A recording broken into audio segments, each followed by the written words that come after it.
Hello, ഏവർക്കും smart P C ഓൺലൈനിലേക്ക് സ്വാഗതം. എല്ലാവർക്കും ആദ്യം തന്നെ ഹൃദയം നിറഞ്ഞ പുതുവത്സരാശംസകൾ. 2023 സ്മാർട്ട് പി സി സംബന്ധിച്ച് വളരെ സന്തോഷങ്ങൾ നിറഞ്ഞൊരു വർഷമായിരുന്നു.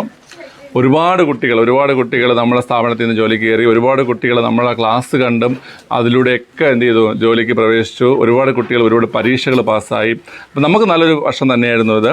ഓക്കെ, ശരി. എനിക്കപ്പോൾ വ്യക്തിപരമായിട്ട് ഒരുപാട് കുട്ടികൾ എനിക്ക് കിട്ടി. എൻ്റെ ഓൺലൈൻ ക്ലാസ്സിലായിട്ടും അതുപോലെ തന്നെ അല്ലാതെ നമ്മുടെ ഈ ചാനലിൽ വരുന്ന ക്ലാസ് കാണുന്ന കുട്ടികളായിട്ട് ഒരുപാട് പേരെ കിട്ടി. അപ്പോൾ ഒരുപാട് സന്തോഷമുള്ളൊരു വർഷമായിരുന്നു 2023. അപ്പോൾ ഈ 2023 എനിക്കും ഞങ്ങൾക്കും എത്രത്തോളം സന്തോഷമുള്ളതായിരുന്നോ അതുപോലെ തന്നെ 2024 നിങ്ങൾക്ക് സന്തോഷമുള്ളതാവട്ടെ. നിങ്ങളുടെ ആഗ്രഹിക്കുന്നതും നിങ്ങൾ സ്വപ്നം കാണുന്നതും എല്ലാം നിങ്ങളുടെ കയ്യിലേക്ക് എത്തിച്ചേട്ടെ എന്ന് ആദ്യമേ ആശംസിക്കുന്നു. ഒന്നുകൂടെ എല്ലാവർക്കും ഹൃദയം നിറഞ്ഞ പുതുവത്സരാശംസകൾ. 2024 ഒരുപാട് പരീക്ഷകളുടെ വർഷമാണ്. അപ്പം നമ്മുടെ ചാനലിൽ ഇപ്പോൾ LDCക്കുള്ള ക്ലാസ് പോകുന്നുണ്ട്, കമ്മേഴ്ഷ്യൽ ക്ലാസ് പോകുന്നുണ്ട്. LGS യൂണിവേഴ്സിറ്റി LGS മെയിൻസ് കണക്കാക്കിയിട്ട് ഒരു ക്ലാസ് കൊണ്ട് നമ്മുടെ ചാനലിൽ വരും. ഓക്കെ, അപ്പോൾ അതും നിങ്ങൾക്ക് ഉപകാരപ്പെടുമെന്ന് വിശ്വസിക്കുന്നു. ഓക്കെ, പിന്നെ പറയാനുള്ളത് നമ്മുടെ ഓൺലൈൻ ക്ലാസ്സുകളെ കുറിച്ചാണ്. നമ്മൾക്ക് LDC, LGS, LP, UP ഈ പരീക്ഷകൾക്ക് ഓൺലൈൻ ക്ലാസ്സുകളുണ്ട്. അപ്പോൾ അതിൽ ജോയിൻ ചെയ്യാൻ താല്പര്യമുണ്ടെങ്കിൽ നിങ്ങൾക്ക് ഇവിടെ ഈ കൊടുത്ത നമ്പറിൽ കോൺടാക്റ്റ് ചെയ്യാം. ലൈവ് ക്ലാസ്സാണ്, ഗൂഗിൾ മീറ്റ് ലൈവ് ക്ലാസ്സാണ്. ഗൂഗിൾ മീറ്റിൽ തന്നെയാണ് പരീക്ഷകളൊക്കെ നടത്തുന്നത്. അതുകൊണ്ട് നിങ്ങൾക്കത് ഉപകാരപ്പെടും. അപ്പോൾ ജോയിൻ ചെയ്യാൻ താല്പര്യമുള്ളവർ ജോയിൻ ചെയ്യുക. ഓക്കെ, ഫീസുണ്ട്. ഇപ്പോൾ LDCക്ക് 700 രൂപയാണ് മന്ത്ലി ഫീസ്. LGSന് 500 രൂപയാണ് ഫീസ്. ഓക്കെ, അപ്പോൾ ഫീസ് എന്തിനാണ് വാങ്ങുന്നത് കേട്ടേ? നമുക്ക് വേറെ ഓഫറും കാര്യങ്ങളൊന്നുമില്ല. ഫീസ് വാങ്ങുന്നുണ്ട്. ആ വാങ്ങുന്ന ഫീസിന് ഞങ്ങൾ ജോലി ചെയ്യും, അത് നിങ്ങളെ പഠിപ്പിച്ച് തരും. അപ്പോൾ ഞങ്ങളെ കൂടെ പഠിക്കാൻ താല്പര്യമുള്ള ആൾക്കാർ കോൺടാക്ട് ചെയ്യുക. ഓക്കെ, പിന്നെ പറയാനുള്ളത് ഇന്നത്തെ ടോപ്പിക്കിനെ കുറിച്ചാണ്. ഇന്ന് നമ്മൾ പഠിക്കാൻ പോകുന്നത് ഒരു വളരെ ഇമ്പോർട്ടൻ്റ് ആയ ടോപ്പിക്കാണ്. നമ്മളിപ്പം മുമ്പ് ക്ലാസ്സിൽ എടുത്തുകൊണ്ടിരുന്ന ടോപ്പിക്കിൻ്റെ ബാക്കിയാണ് ഇന്ന് പഠിക്കേണ്ടത്. വളരെ ഇമ്പോർട്ടൻറ്റും ഇൻട്രസ്റ്റിംഗ് ആയിട്ടുള്ള ടോപ്പിക്കാണ് പഠിക്കാൻ പോകുന്നത്. ടോപ്പിക് പഠിക്കുന്നതിന് മുമ്പ് നമുക്ക് എന്തുണ്ട്? എക്സാം ഉണ്ട്. പഠിച്ചാടേ. പരീക്ഷ. എനിക്കറിയാം, ന്യൂ ഇയർ ആയിട്ട് എല്ലാം കിളിയൊക്കെ പറഞ്ഞ് നടക്കേണ്ടത്. ഷാനുവിൻ്റെ ഒക്കെ ഇപ്പോഴും ഊതിയാണ് നീ. ഹറാം. ഓക്കെ, ശരി. അവർ ഹറാമാണ് അദ്ദേഹത്തിന്. ഓക്കെ, മാനേജർ ഇല്ല. ഓക്കെ, ശരി. അപ്പം ആ ഒരു അറിയാൻ പറ്റൂല. ശരി. അപ്പം ഓക്കെ, അപ്പോൾ എല്ലാവരും കിളിയും പറഞ്ഞിരിക്കുകയാണ്. പക്ഷേ ആ പോയ കിളിയൊക്കെ പിടിച്ച് തലയെ കയറ്റിക്കൊണ്ട് വേണം ഇനി പഠിക്കാതിരിക്കാം. ആദ്യം റിവിഷനാണ്. അപ്പോൾ റിവിഷൻ പഠിക്കാത്ത ആൾക്കാർ കഴിഞ്ഞ വീഡിയോ ലിങ്ക് ഞാൻ ഫസ്റ്റ് കമൻറ്റ് പിൻ ചെയ്തിട്ടുണ്ട്. അത് കണ്ട് പഠിച്ചിട്ട് വന്ന് എന്ത് ചെയ്യുക? ഓക്കെ, റിവിഷൻ അറ്റൻഡ് ചെയ്യുക. ഓക്കെ, കഴിഞ്ഞ നമ്മൾ സുപ്രധാന നിയമങ്ങളല്ലേ, സുപ്രധാന നിയമങ്ങൾ, ബാലാവകാശ സംരക്ഷണ നിയമം സ്ഥിരം ചോദ്യം വേണ്ട സാധനമാണ്, അതാണ് പഠിച്ചത്. അപ്പോൾ അത് കണ്ട് പഠിച്ചിട്ട് വന്ന് ഈ വീഡിയോ കണ്ട് റിവിഷൻ അറ്റൻഡ് ചെയ്യുക. അപ്പോൾ ആദ്യം റിവിഷൻ, പിന്നെ ക്ലാസ്, പിന്നെ വീഡിയോ ലാസ്റ്റ് കഴിഞ്ഞ റിവിഷനിൽ ഫുൾ മാർക്കുള്ള എല്ലാവരുടെയും പേര് ഞാൻ പറയും. ഓക്കെ, അപ്പോൾ നമുക്ക് നേരെ റിവിഷനിലേക്ക് പോകാം. ശരി. അപ്പോൾ റിവിഷനാണ്. റിവിഷൻ നമുക്കറിയാം. എത്രാമത്തെ വീഡിയോ റിവിഷൻ? 26ാമത്തെ വീഡിയോ റിവിഷനാണ്. ഓക്കെ, ക്രിസ്മസിൻ്റെ പിറകെ എല്ലാം നമ്മൾ ഓരോ വഴിക്ക് അങ്ങ് പോയി. എല്ലാത്തിനും പിടിച്ച് ഇപ്പോൾ കൊണ്ട് എത്തിച്ചതേ ഉള്ളൂ. അതുകൊണ്ടാണ് ഈ വീഡിയോയ്ക്ക് ഒരു ഗ്യാപ്പ് വന്നത്. ഇനി ഒറ്റണത്തിന് വിടത്തില്ല. ഓക്കെ, റിവിഷനാണ്.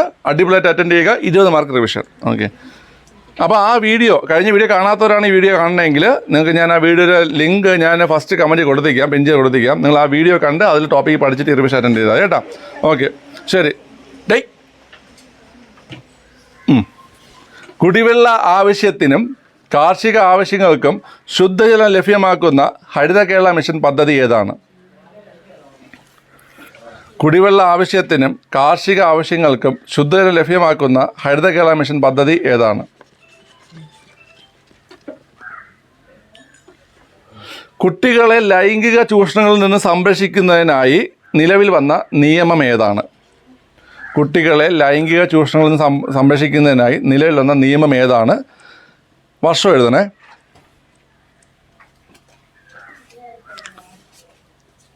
അടുത്ത 3ാം ചോദ്യം. ബാലാവകാശങ്ങൾ ഐക്യരാഷ്ട്രസഭ അംഗീകരിച്ച വർഷവും തീയതിയും. ബാലാവകാശങ്ങൾ ഐക്യരാഷ്ട്രസഭ അംഗീകരിച്ച വർഷവും തീയതിയും.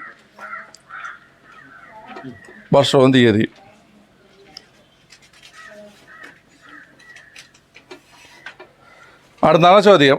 ഏത് നിയമപ്രകാരമാണ് ദേശീയ ബാലാവകാശ കമ്മീഷൻ രൂപീകരിക്കുന്നത്? ആ നിയമത്തിൻ്റെ പേരും വർഷവും എഴുതണം. ഏത് നിയമപ്രകാരമാണ് ദേശീയ ബാലാവകാശ കമ്മീഷൻ രൂപീകരിക്കുന്നത്?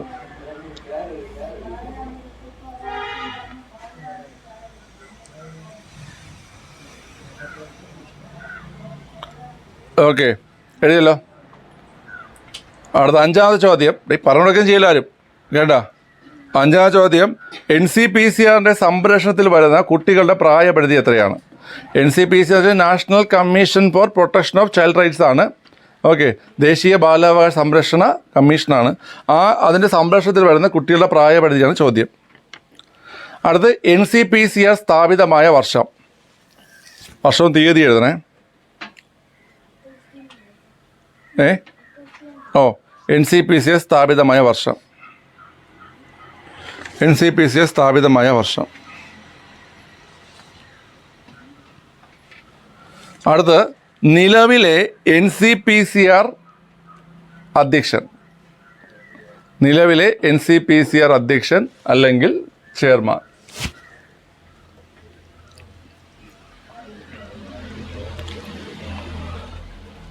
അടുത്ത് ആദ്യത്തെ NCPCR ചെയർമാൻ.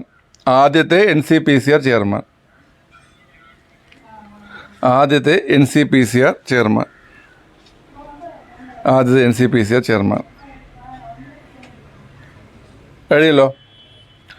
അടുത്ത ചോദ്യം, നിലവിലെ കേന്ദ്ര വനിതാ ശിശു വികസന വകുപ്പ് മന്ത്രി. കേന്ദ്ര വനിതാ ശിശു വികസന വകുപ്പ് മന്ത്രി. നിലവിലെ കേന്ദ്ര വനിതാ ശിശു വികസന വകുപ്പ് മന്ത്രി. ഓക്കെ. അടുത്ത് 10ാമത് ചോദ്യം, കേരള സംസ്ഥാന ബാലാവകാശ കമ്മീഷൻ പ്രവർത്തനം ആരംഭിച്ച വർഷം. കേരള സംസ്ഥാന ബാലാവകാശ കമ്മീഷൻ പ്രവർത്തനം ആരംഭിച്ച വർഷം. കേരള സംസ്ഥാന ബാലാവകാശ കമ്മീഷൻ പ്രവർത്തനം ആരംഭിച്ച വർഷം. തീയതി എഴുതണേ. അടുത്ത് സംസ്ഥാന ബാലാവകാശ കമ്മീഷനിലെ അംഗസംഖ്യ എത്ര? സംസ്ഥാന ബാലാവകാശ കമ്മീഷനിലെ അംഗസംഖ്യ എത്ര? ഇത് കാണാത്തവർ ആ ക്ലാസ് കണ്ടിട്ട് ഇത് നിങ്ങൾ റിവിഷൻ അറ്റൻഡ് ചെയ്യാവൂ കേട്ടോ കുട്ടികളെ. അടുത്ത സംസ്ഥാന ബാലാവകാശ കമ്മീഷൻ ചെയർപേഴ്സൻ്റെ കാലാവധി എങ്ങനെയാണ്? എത്ര വർഷം എത്ര വയസ്സെന്ന് എഴുതണം. സംസ്ഥാന ബാലാവകാശ കമ്മീഷൻ ചെയർപേഴ്സൻ്റെ കാലാവധി എഴുതണം.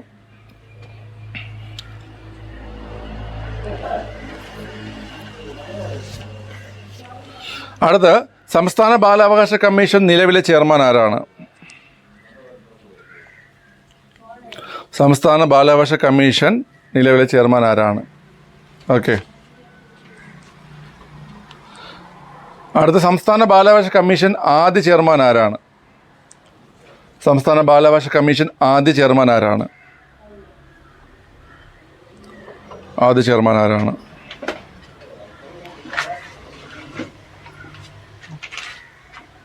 എഴുതിയല്ലോ. അടുത്ത എത്ര പ്രശ്നമായി? 15ാം ചോദ്യം, ശൈശവ വിവാഹ നിരോധന നിയമം. ശൈശവ വിവാഹ നിരോധന നിയമം ഏത് വർഷം ആരംഭിച്ചു അല്ലെങ്കിൽ ഏത് വർഷം നിലയിൽ വന്നു? ശൈശവ വിവാഹ നിരോധന നിയമം ഏത് വർഷം നിലയിൽ വന്നു? ഏത് വർഷം നിലയിൽ വന്നു? ഓക്കെ. അടുത്ത 16ാം ചോദ്യം, വിദ്യാഭ്യാസ അവകാശ നിയമം നിലവിൽ വന്ന വർഷം തീയതി. വിദ്യാഭ്യാസ അവകാശ നിയമം നിലവിൽ വന്ന വർഷം തീയതി.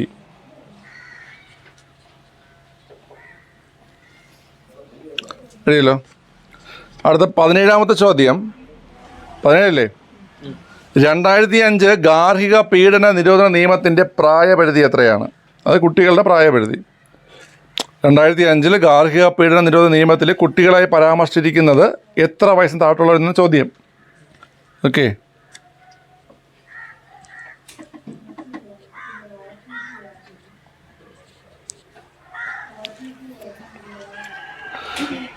അടുത്ത് പോക്സോ നിയമത്തിൻ്റെ പ്രായപരിധി. പോക്സോ നിയമത്തിൽ കുട്ടികളായി കണക്കാക്കുന്നത് എത്ര വയസ്സിന് താഴെയുള്ളവരെന്നാണ് ചോദ്യം.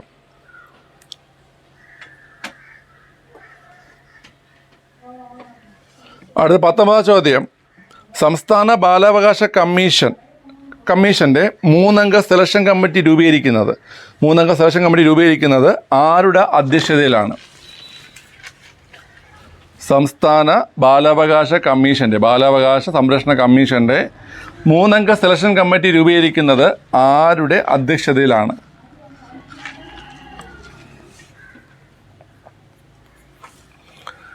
എഴുതിയല്ലോ.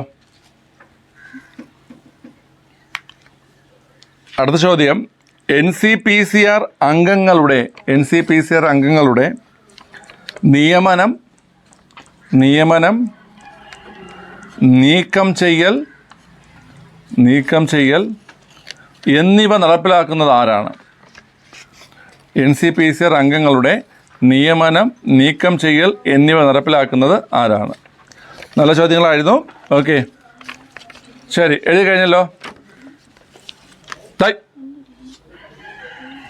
പാസ് ചെയ്തേ. എന്താ ഇത്? ഇല്ലടാ, നാളെ റിവിഷൻ എഴുതാൻ വേണ്ടി ഒരു ബുക്ക് എഴുതി വെച്ചിരിക്കണം കേട്ടോ. നമ്മളെ കമ്പൈൻസ് റിവിഷൻ ബുക്ക് എന്ന് പറഞ്ഞുകൊണ്ട് ഇതെന്ത് പ്രേമലെ ഇതാണിത്.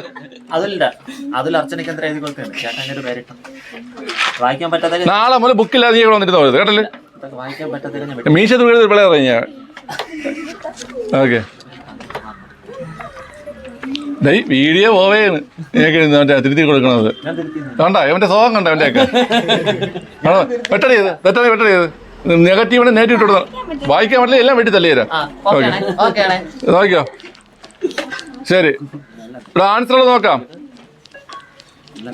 കുടിവെള്ള ആവശ്യത്തിനും കാർഷിക ആവശ്യങ്ങൾക്കും ശുദ്ധം ലഭ്യമാക്കുന്ന ഹരിത കേരളാംശ പദ്ധതി ഏതാ? ജലരക്ഷ ജീവരക്ഷ. ഓക്കെ, കുട്ടികളെ ലൈംഗിക അതിക്രമത്തിൽ നിന്ന് സംരക്ഷിക്കുന്നതിനായി നിലവിൽ വന്നത് ഏത് നിയമമാണ്? ഏത് വർഷം? പോക്സോ 2012. ഇവിടെ ബാലാവകാശങ്ങൾ ഐക്യരാഷ്ട്രസഭ അംഗീകരിച്ച വർഷം, തീയതി? 1989 നവംബർ 20. ഓക്കെ, ശരി. അടുത്ത ചോദ്യമായിരുന്നു ദേശീയ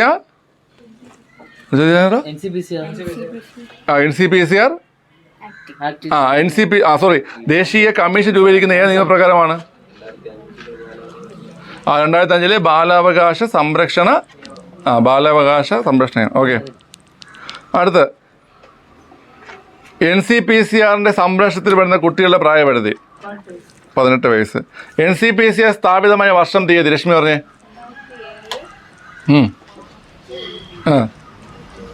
2007 മാർച്ച് 5.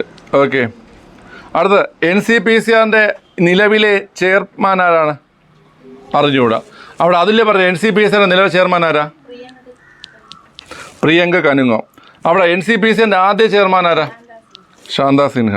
ഓക്കെ, അടുത്ത നിലവിലെ വനിതാ ശിശു വികസന വകുപ്പ് മന്ത്രി ആരാ? സ്മൃതി സുബിൻ ഇറാനി. അടുത്ത കേരള സംസ്ഥാന ബാലാവകാശ കമ്മീഷൻ പ്രവർത്തനം ആരംഭിച്ചത് 2013 ജൂൺ 3. ജൂൺ 3.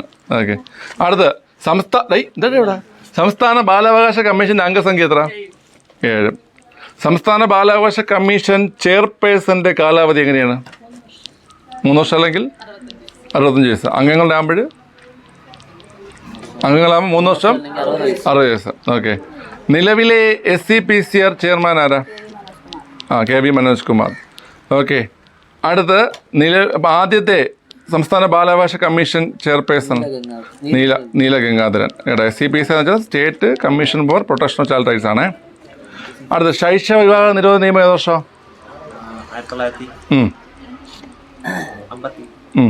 മതി നിന്റെ ഇത്. അവിടെ ശൈശവ വിവാഹ നിരോധന നിയമം ഏത് വർഷം? ശൈശവ വിവാഹ നിരോധന നിയമം 2006. ശൈശവ വിവാഹ നിരോധന നിയമം 2000. നാളെ തൊട്ട് ഇന്നത്തെ വീഡിയോ നാളെ റിവിഷൻ ഉണ്ട്, അത് പഠിച്ചിട്ടേ നീയൊക്കെ വരാവൂ കേട്ടോ. 15 ക്വസ്റ്റ്യൻ ഒന്നല്ലേ? 15 അല്ലേ? ഞാൻ 2015 ഉദ്ദേശിക്കുന്നു. അവിടെ വിദ്യാഭ്യാസ അവകാശ നിയമം നിലവിൽ വർഷം, തീയതിയും? 10 ഏപ്രിൽ 1. 2005 ഗാർഹിക പീഡന നിരോധന നിയമത്തിന്റെ കുട്ടികളുടെ പ്രായപരിധി എത്രയാ? 18. പോക്സോ നിയമത്തിലെ കുട്ടികളുടെ പ്രായപരിധി എത്ര? 18 വയസ്സ്. സംസ്ഥാന ബാലാവകാശ കമ്മീഷൻ രൂപീകരിക്കുന്നതിനുള്ള 3 അംഗ സെലക്ഷൻ കമ്മിറ്റി രൂപീകരിക്കുന്നത് ആരുടെ അധ്യക്ഷതയിലാണ്? അവിടെ സുദർശന. സംസ്ഥാനത്ത് കുട്ടികളുടെ ക്ഷേമവും വികസനവും കൈകാര്യം ചെയ്യുന്ന വകുപ്പ് മന്ത്രിയുടെ അധ്യക്ഷതയിൽ. അടുത്ത് ഇവിടെ NCPCRന്റെ നിയമനം നീക്കം ചെയ്യൽ, അംഗങ്ങളുടെ നിയമനം നീക്കം ചെയ്യൽ കൈകാര്യം ചെയ്യുന്ന ആരാ? കേന്ദ്ര സർക്കാർ. ഓക്കെ, ശരി. മാർക്ക് എഴുതറാ. എത്ര ശരിയായി നോക്ക്. ഇവിടെ അർച്ചനക്ക് എത്ര മാർക്ക്? 20. വാവ്, മിടുക്കി. ഇവിടെ 19. മിടുക്കനല്ല നീ 17. ആളെ മുതലിവിടെ പഠിക്കാതെ വന്നിരിക്കരുത്. കടല് മാനേജർ ഇവിടെ അപമാനിക്കും കേട്ടാ. നിനക്ക് മാർക്ക് ഉള്ള ആ സമയത്ത് നിന്റെയൊക്കെ മറ്റേ കുറെ കുന്തളിപ്പ് വീഡിയോകളൊക്കെ ഉണ്ടല്ലോ കേട്ടോ, അതൊക്കെ എടുത്ത് ഇവിടെ ഇങ്ങനെ പോസ്റ്റ് ചെയ്യും. ആ അവിടെ ഷമീമിന് പഠിച്ചിട്ട് വേണം. വിജിത്ത് എഴുതിയില്ല. ഓക്കെ. അവിടെ രശ്മി 12 പഠിക്കണം. നാളെ വരെ പഠിച്ചിട്ട് വേണം. അവിടെ വേണ്ടെന്ന് പോയി. ന്യൂ ഇയറിൻ്റെ കൂട്ടത്തിൽ എല്ലാം ആ വഴിക്ക് പോയി. അതിലേക്ക് എത്ര മാർക്ക്? 15. അവിടെ 18. ഷംന 18. സുദർശന 19. അതുല്യ അല്ല അഹല്യ അവര് നോക്കിയത് 15. നാളെ തൊട്ട് നല്ലത് പഠിച്ചിട്ട് വേണം കേട്ടോ. ഇന്ന് പഠിപ്പിച്ച ഓർമ്മയുണ്ടല്ലോ കേട്ടോ. പോർച്ചുഗീസുകാര്, കുഞ്ഞാലി മരക്കാർ, അതൊക്കെയാണ് നാളെ പരീക്ഷയ്ക്ക് പഠിക്കേണ്ടത്. നല്ല പഠിച്ചിട്ട് വേണം കേട്ടോ. ഓക്കെ. ഇവിടെ 20. വാവ്. ഇവിടെ 12. എനിക്കൊരു വാവില്ല, ഒരു കോപ്പില്ല. ശരി. ഓക്കെ. അപ്പം നമുക്ക് ക്ലാസ്സിലേക്ക് പോവാം. ഓക്കെ. ക്ലിയർ ആണ്. ഇവിടെ നമ്മൾ ടോപ്പിക് ക്ലാസ്സിൽ എന്തൊക്കെ ഡിസ്കസ് ചെയ്തെന്ന് കേട്ട് കഴിഞ്ഞാൽ എന്തൊക്കെയാണ് ഡിസ്കസ് ചെയ്തത്? യൂറോപ്യൻ ആഗമനത്തിൽ പോർച്ചുഗീസ് വൈസ്രോയിമാർ, അതായത് അൽബുക്കർക്ക്, അൽമേഡ, പിന്നെ നമ്മുടെ വാസ്കോ ഡ ഗാമ, ഇത്ര നമ്മൾ പഠിച്ചതാണ്. ഓക്കെ. അടുത്ത് നമുക്ക് പഠിക്കേണ്ടത് കുഞ്ഞാലി മരക്കാറന്മാരെ കുറിച്ചാണ്. കുഞ്ഞാലി മരക്കാർ പോർച്ചുഗീസുകാരുമായിട്ട് ബന്ധപ്പെട്ടിരിക്കുന്ന പ്രധാനപ്പെട്ട ഭാഗമാണ് കുഞ്ഞാലി മരക്കാർ. മരക്കാർ അറബിക്കടലിൻ്റെ സിംഹം സിനിമ കണ്ടായിരുന്നോ? കണ്ടു. ഓക്കെ. ആരാണ് സംവിധാനം? പ്രിയദർശനാണ് സംവിധാനം. ഓക്കെ. ആ സിനിമയിൽ പറയുന്നത് എത്രാമത്തെ കുഞ്ഞാലിയെ കുറിച്ചാണ്? കുഞ്ഞാലി 4നെ കുറിച്ചാണ് പറയുന്നത്. അല്ലെ കുഞ്ഞാലി മരക്കാറെ വേഷം വെട്ടിക്കുന്ന ആരാണ്? മോഹൻലാൽ മാത്രമാണ്. മോഹൻലാലും ഉണ്ട്, പ്രണബ് മോഹൻലാലും ഉണ്ട്. കുട്ടിക്കാലം കാണിക്കുന്നത് പ്രണബ് മോഹൻലാലും, മുതിർന്ന ആളായിട്ട് കാണിക്കുന്നത് മോഹൻലാലുമാണ് കേട്ടോ. ആ സിനിമയ്ക്ക് ഏത് വർഷത്തെ മികച്ച സിനിമയ്ക്ക്? 2019 മികച്ച സിനിമയ്ക്കുള്ള ദേശീയ പുരസ്കാരം ഏതിന് കിട്ടി? കുഞ്ഞാലി മരക്കാറിന് കിട്ടി. മനസ്സിലായി? 2019 മികച്ച സിനിമയ്ക്കുള്ള ദേശീയ പുരസ്കാരം ലഭിച്ചത് ഏതാണ്? മരക്കാർ അറബിക്കടലിൻ്റെ സിംഹം എന്ന സിനിമയ്ക്കാണ്. ഓക്കെ. അപ്പം നമ്മൾ പഠിക്കാൻ പോകുന്നത് കുഞ്ഞാലി മരക്കാരെ കുറിച്ചാണ്. വളരെ എളുപ്പമുള്ളതും പെട്ടെന്ന് കേട്ടാൽ മനസ്സിലാവുന്ന കാര്യങ്ങളാണ് ഉള്ളത്, പക്ഷേ ഇമ്പോർട്ടൻ്റ് ആണ്. ഓക്കെ. ചോദ്യം ഇതാണ്: കോഴിക്കോട് ഭരണം നടത്തിയിരുന്ന സാമൂതിരിമാരുടെ നാവികപ്പടയുടെ തലവന്മാരാണ് ആര്? അപ്പം ആരുടെ സാമൂതിരിമാരുടെ അപ്പോൾ കോഴിക്കോട് ഭരണം നടത്തിയിരുന്ന ആൾക്കാരാണ് സാമൂതിരിമാർ. അവരുടെ നാവികപ്പടയുടെ തലവനാണ് ആര്? കുഞ്ഞാലി മരക്കാർ. മനസ്സിലായ? കുഞ്ഞാലി മരക്കാർ. ഈ കുഞ്ഞാലി മരക്കാർ എന്ന് പറഞ്ഞാൽ ഒരാളല്ല, 4 പേരുണ്ട് മരക്കാരന്മാർ കേട്ടോ. ഓക്കെ. കുഞ്ഞാലി മരക്കാരന്മാരുടെ ആസ്ഥാനം എവിടെയാണ്? ഏതാണ് ആസ്ഥാനം? പുതുപ്പണം കോട്ട. പുതുപ്പണം കോട്ട. പുതുപ്പണം അതിങ്ങനെ പഠിക്കണം. കോഴിക്കോട് വടകരയ്ക്കടുത്തുള്ള പുതുപ്പണത്തുള്ള മരക്കാർ കോട്ട. അപ്പോൾ കോഴിക്കോട് വടകരയ്ക്കടുത്തുള്ള മരക്കാർ കോട്ടയാണ് ഇവരുടെ ആസ്ഥാനം. അപ്പോൾ ആ 2 പോയിന്റ് പഠിച്ചേ. ഓക്കെ. അടുത്ത് പോർച്ചുഗീസുകാർക്കെതിരെ കുഞ്ഞാലി മരക്കാർമാർ സ്വീകരിച്ച യുദ്ധമുറ ഏതാ? അടിച്ചിട്ട് ഓടിക്കളയണത്? അടിച്ചിട്ട് ഓക്കെ. അതാണ് ഗറില്ല യുദ്ധരീതി. എന്താണ് ഉള്ളത്? ഗറില്ല യുദ്ധരീതി. ഓക്കെ. ഗറില്ല യുദ്ധരീതി അതിനാണ് ഒളിപ്പോരെന്ന് പറയുന്നത്. അടിച്ചിട്ട് കടന്നുകളയും. ഓക്കെ. ഗറില്ല യുദ്ധരീതി അല്ലെങ്കിൽ ഒളിപ്പോര്. ഓക്കെ. കുഞ്ഞാലി 1ന്റെ പേരറിയോ? കുട്ടിയലി. ഒന്നാരാണ്? കുട്ടിയലി. കുഞ്ഞാലി 2 കുട്ടി പോക്കറലി. രണ്ടാമത്തെ ആൾ കുട്ടി പോക്കറലി. അടുത്ത് 3ാമത്തെ ആള് പട്ടുമരയ്ക്കാർ അല്ലെങ്കിൽ പടമരയ്ക്കാർ. പിന്നെ കുഞ്ഞാലി 4. ഓക്കെ. അപ്പോൾ ഇതാണ് കുഞ്ഞാലിമാരെ. 4 കുഞ്ഞാലിമാരുണ്ടായിരുന്നു. പോർച്ചുഗീസുകാരുടെ കയ്യിൽ നിന്നും ചാലിയം കോട്ട തിരിച്ചു പിടിക്കാൻ സാമൂതിരിയെ സഹായിച്ചത് ആരാണ്? കുഞ്ഞാലി മരക്കാർ 3ാമൻ. ആരാണ്? കുഞ്ഞാലി മരക്കാർ 3ാമൻ. ചാലിയം കോട്ട തിരിച്ചു പിടിക്കാൻ സഹായിച്ചത് ആരാണ്? കുഞ്ഞാലി മരക്കാർ 3ാമൻ. ചാലിയം കോട്ട തകർത്തത് ആരാ? അത് കുഞ്ഞാലി മരക്കാർ 3ാമൻ. ഓക്കെ. ഈ ചാലിയം കോട്ടയ്ക്ക് ഒരു വിശേഷണമുണ്ട്. എന്താണ്? സാമൂതിരിയുടെ കണ്ടത്തിലേക്ക്. കണ്ടോന്ന് വെച്ചാൽ എന്താണ്? കഴുത്ത്. സാമൂതിരിയെ കണ്ടത്തിലേക്ക് നീട്ടിയ. കണ്ടോന്ന് വെച്ചാൽ കഴുത്താണ്, വേറെ ഒന്നും ആലോചിക്കരുത്. സാമൂതിരി കണ്ടത്തിലേക്ക് നീട്ടിയ പീരങ്കി എന്നറിയപ്പെടുന്നത് ഏതിനെയാണ്? ചാലിയം കോട്ട. ആ ചാലിയം കോട്ട തിരിച്ചു പിടിക്കാൻ വേണ്ടി സഹായിച്ചത് ആരാ? 3ാമൻ. തകർത്തതാരാ? 3ാമൻ. സാമൂതിരിയുടെ സൈന്യം പോർച്ചുഗീസുകാരിൽ നിന്ന് ചാലിയം കോട്ട പിടിച്ചെടുത്ത് നശിപ്പിച്ചത് എന്നാണ്?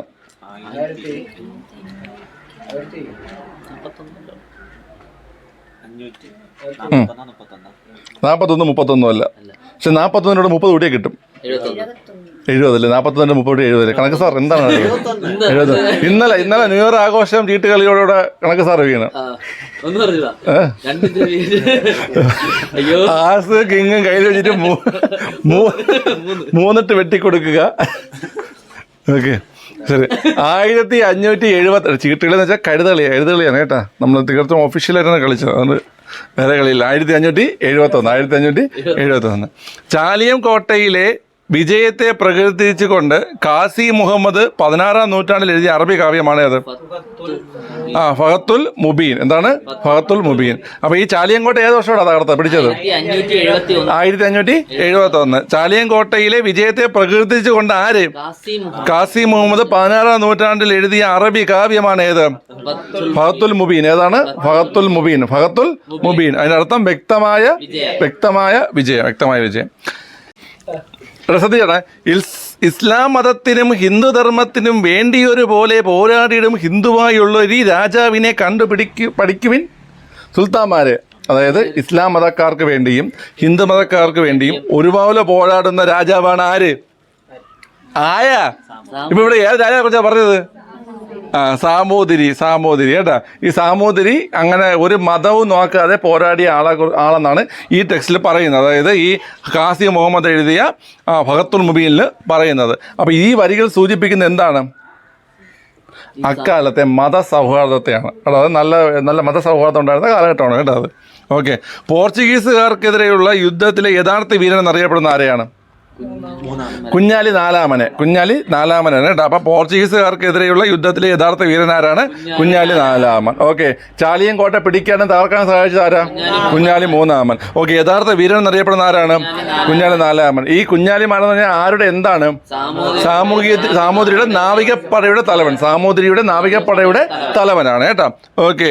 അടുത്ത് ഇന്ത്യൻ സമുദ്രങ്ങളുടെ അതിനായകൻ പറ. ഇന്ത്യൻ സമുദ്രങ്ങളുടെ അതിനായകൻ, മുസ്ലിങ്ങളുടെ രാജാവ്. എന്താണ്? മുസ്ലിങ്ങളുടെ രാജാവ് എന്നീ ബിരുദം സ്വീകരിച്ചത് ആരാണ്? കുഞ്ഞാലി നാലാമനാണ് കേട്ടോ. അപ്പൊ ഇദ്ദേഹത്തിന് രണ്ട് വിശേഷണം എന്തൊക്കെയാണ്? ഇന്ത്യൻ സമുദ്രങ്ങളുടെ അതിനായകൻ, മുസ്ലിങ്ങളുടെ രാജാവ് എന്നീ ബിരുദം സ്വീകരിച്ച ആരാണ്? കുഞ്ഞാലി നാലാമനാണ്. അടിച്ചിട്ട് കടന്നു കളയുക എന്ന സമരതന്ത്രം ആവിഷ്കരിച്ചത് ആരാണ്?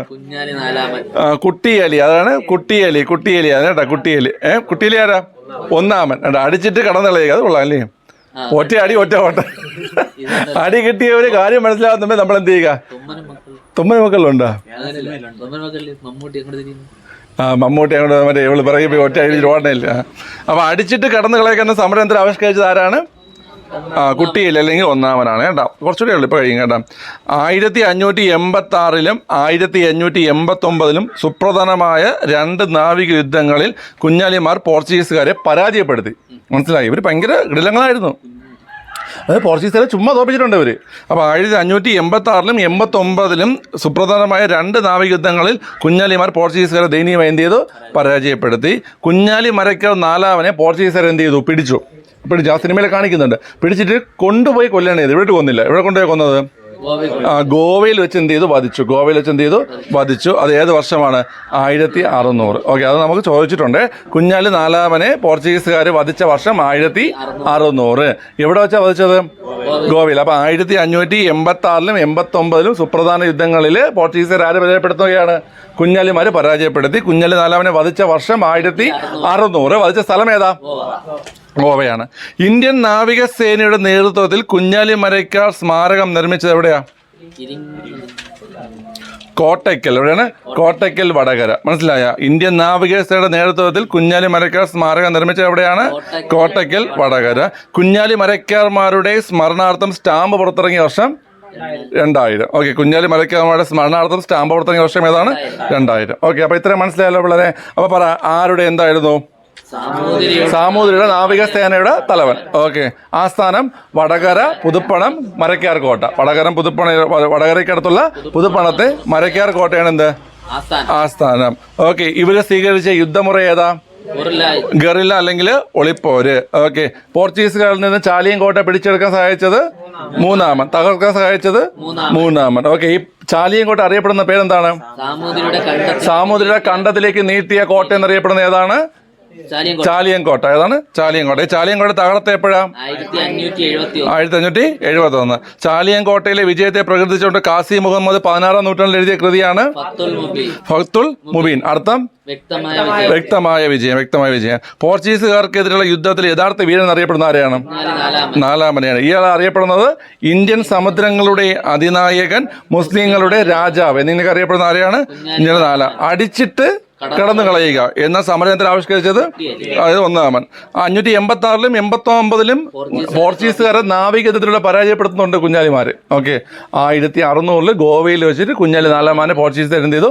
വധിച്ചു. ഓക്കെ, മനസ്സിലായല്ലോ.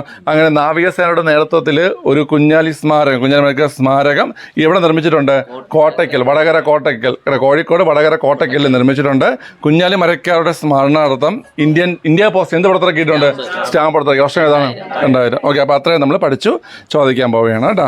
അടുത്ത് ചോദിക്കണം എന്നൊക്കെ ഞാൻ തീരുമാനിക്കും. ഓക്കെ, നിങ്ങളും വീഡിയോ കാണുന്ന ആൾക്കാരും ഇതെന്ത് ചെയ്യുക? നല്ലപോലെ പഠിച്ചിട്ട് ഞാൻ ഇവിടെ ചോദിക്കും ഉത്തരം പറയാൻ ശ്രമിക്കുക.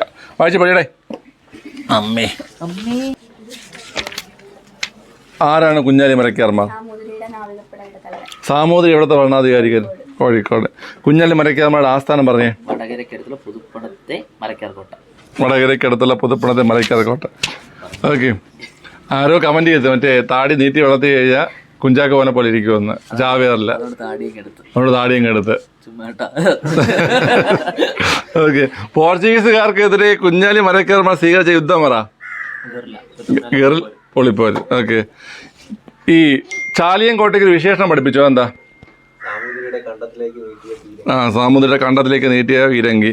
ഈ ചാലിയം കോട്ട തിരിച്ചുപിടിക്കാൻ സഹായിച്ചാരാ? മൂന്നാമൻ. ഓക്കെ, ഈ ചാലിയം കോട്ട തകർത്ത വർഷം പറഞ്ഞേ. 71. ചാലിയം കോട്ടയുടെ വിജയത്തെ പ്രകീർത്തിച്ചുകൊണ്ട് കാസി മുഹമ്മദ് 16-ാം നൂറ്റാണ്ടിൽ എഴുതിയ അറബി കാവ്യം ഫഹത്തുൽ മുബീൻ. ഫഹദ് ഫാസിൽ എന്നാണ് പറഞ്ഞ അവിടെ. ഫഹത്തുൽ മുബീൻ. ഓക്കെ, അവിടെ ആര്യാ? പോർച്ചുഗീസുകാർക്കെതിരെയുള്ള യുദ്ധത്തിലെ യഥാർത്ഥ വീരൻ എന്നറിയപ്പെടുന്ന ആരെയാ? നാലാമൻ. കുഞ്ഞാലി നാലാമൻ്റെ വിശേഷണങ്ങൾ പറഞ്ഞ അതുല്യ നോക്കാതെ. രാജാവ്. ഈ കുട്ടി എലി കണ്ടുപിടിച്ച ഒരു സമര രീതിയുണ്ട്.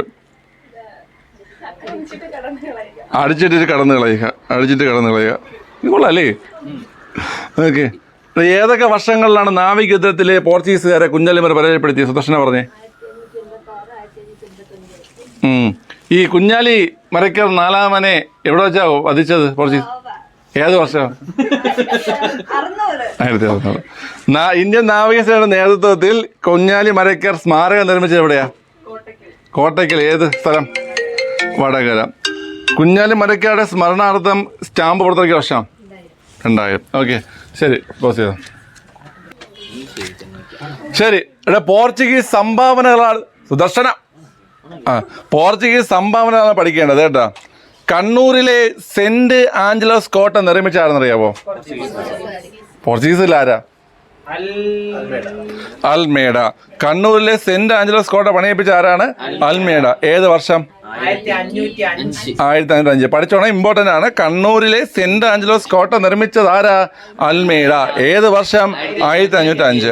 തൃശ്ശൂർ ജില്ലയിലെ കോട്ടപ്പുറം കോട്ട നിർമ്മിച്ചത് ആരാ? തൃശ്ശൂർ ജില്ലയിലെ കോട്ടപ്പുറം കോട്ട നിർമ്മിച്ചത് അതെങ്ങനെ മനസ്സിലായി? സംഭാവനയല്ലേ പഠിക്കേണ്ടത്. തൃശ്ശൂർ ജില്ലയിലെ കോട്ടപ്പുറം കോട്ട നിർമ്മിച്ചത് ആരാണ്? പോർച്ചുഗീസുകാർ. ആരാണ്? പോർച്ചുഗീസുകാർ. കുഞ്ഞാലി മരയ്ക്കാർമാരുടെ ആക്രമണം നേരിടാനായി 1531 പോർച്ചുഗീസുകാർ നിർമ്മിച്ച കോട്ടയാണ് ഏത്? ചാലിയം കോട്ട. മനസ്സിലായി? അപ്പം കുഞ്ഞാലി മരയ്ക്കാർമാരുടെ പ്രശ്നം, അവന്മാരുടെ ആക്രമണം തടയാൻ വേണ്ടിയിട്ട് 1531 പോർച്ചുഗീസുകാർ നിർമ്മിച്ച കോട്ടയാണ് ഏത്? ചാലിയം കോട്ട. ഇത് 40 വർഷം കഴിയുമ്പോൾ 1540-ൽ 71 ആര് തർക്കുകയാണ്? കുഞ്ഞാലി മരയ്ക്കാർ മൂന്നാമൻ തർക്കുകയാണ്. ഓക്കെ, ചാലിയം കോട്ട പണിത പോർച്ചുഗീസ് ഗവർണർ ആരാ? അതും പോർച്ചുഗീസിൽ പറയാൻ വന്നത്. ആളുടെ പേരാണ് ചോദിച്ചത്. നുനോഡ കുൻഹ.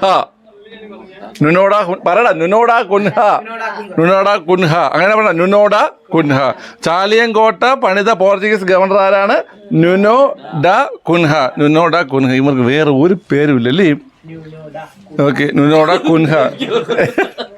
മതി നീ പറഞ്ഞ് എങ്ങോട്ടാണ് പോകണമെന്ന് എനിക്കറിയാം. നുനോഡ കുൻഹ. ഓക്കെ, സാമൂതിരിയുടെ എങ്ങോട്ട്? കണ്ടത്തിലേക്ക് നീട്ടിയ പീരങ്കി എന്നറിയപ്പെടുന്നതാണ് ചാലിയം കോട്ട. പറ, ചാലിയം കോട്ട പണിയിപ്പിച്ച വർഷം? 1531. പണിയിപ്പിച്ച ഗവർണർ? നുനോഡ കുൻഹ. ഓക്കെ, എന്നറിയപ്പെടുന്നു?